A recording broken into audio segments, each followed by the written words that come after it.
Assalamualaikum warahmatullahi wabarakatuh. Apa kabar sahabat Amirul Mukminin? Semoga semua dalam lindungan Allah Subhanahu wa taala. Nama lengkapnya adalah Rukana bin Abdul Yazid bin Hisham bin Abdul Muttalib bin Abdul Manaf al-Muttalib. Ia adalah seorang pemimpin Arab yang terkenal dengan kekuatannya. Selain badannya yang kekar dan kuat, dia pun juga lincah berkuda. Rukana adalah seorang laki-laki kuat. Ia masih dengan kemusyrikannya di awal-awal kedatangan risalah Islam. Ia begitu tenar sebagai seorang pegulat yang hebat.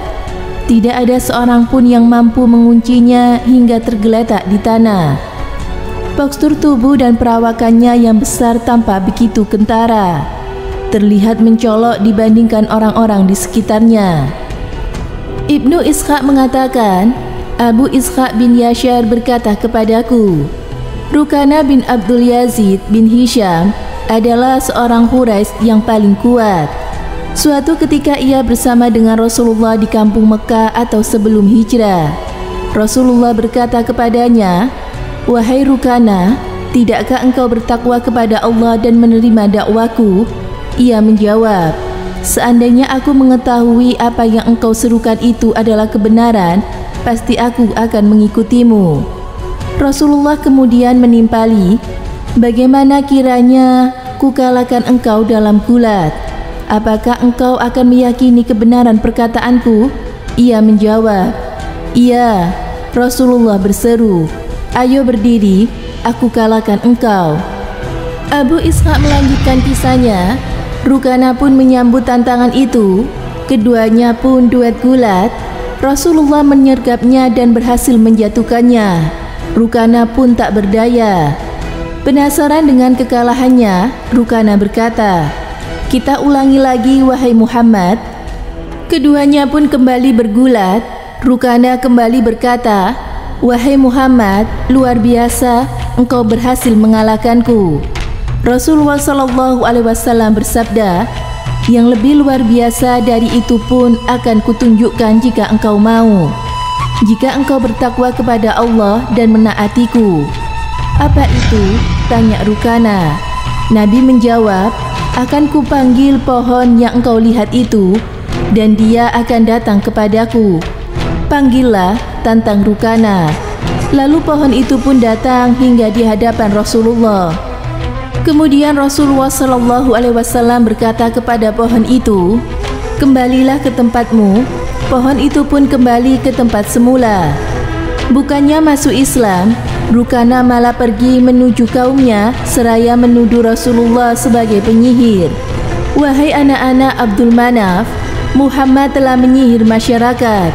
Demi Allah, aku tidak pernah melihat penyihir yang lebih sakti darinya, kata Rukana kepada kaumnya.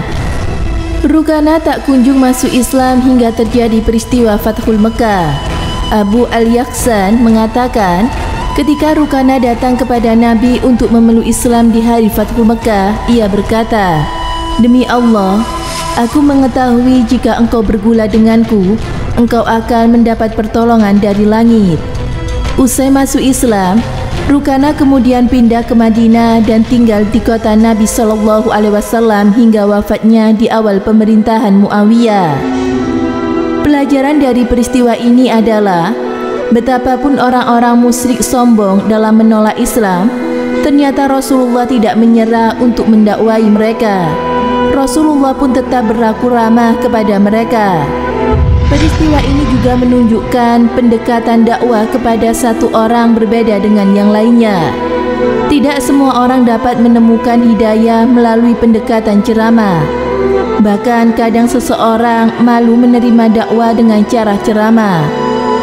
Namun ia akan mengakui keunggulan dan kebenaran yang dibawa oleh orang lain apabila bisa mengalahkan dalam bidang yang ia geluti.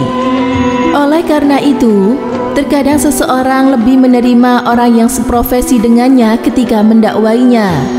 Rukana, seorang pegulat yang hebat yang tak tertandingi di zamannya, ternyata bisa dikalahkan oleh Rasulullah SAW dalam bergulat dan di kemudian hari mendapatkan hidayah untuk masuk agama Islam.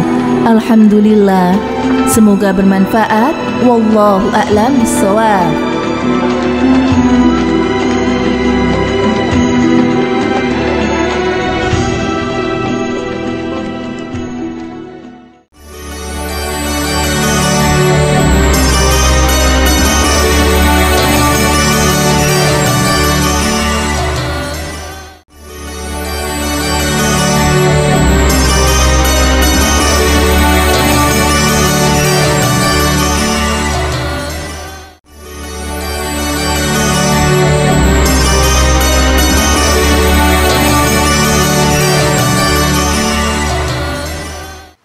Assalamualaikum warahmatullahi wabarakatuh.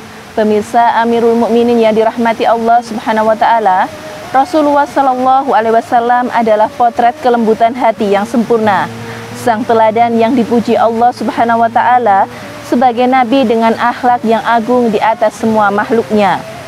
Kesabarannya menjadi manhaj dalam berdakwah, ucapan dan sikap lembutnya dan pelin-rakunya dalam setiap aktivitas dakwanya adalah kelembutan. Umat Islam seharusnya memiliki kelembutan hati dalam menghadapi setiap situasi, tantangan apapun. Selain itu juga harus menyayangi dan memiliki belas kasih kepada sesamanya. Berkat kelembutan dan kesabaran serta jiwa pemaaf Rasulullah Sallallahu Alaihi Wasallam, banyak musuh-musuh Rasulullah Sallallahu Alaihi Wasallam yang awalnya membenci Islam akhirnya masuk menjadi orang Islam. Bahkan beliau pun memaafkan orang-orang yang berniat membunuh Rasulullah Sallallahu Alaihi Wasallam. Di antaranya adalah sahabat-sahabat beliau sebagai berikut adalah Umar bin Khattab. Setelah masuk Islam mendapat gelar Al-Faruq, yaitu pembeda antara yang hak dan yang batil. Lalu Khalid bin Walid yang mendapat gelar Sang Pedang Allah. Lalu Abu Sufyan, Hindun binti Utbah, Ikrimah bin Abu Jahal yang menjadi pembela dan kesatria Rasulullah Sallallahu Alaihi Wasallam setelah masuk Islam. Lalu juga ada Umair bin Wahab yang dikenal sebagai setan Quraisy. Setelah masuk Islam, beliau mendakwakan kembali Islam ke kota Mekah.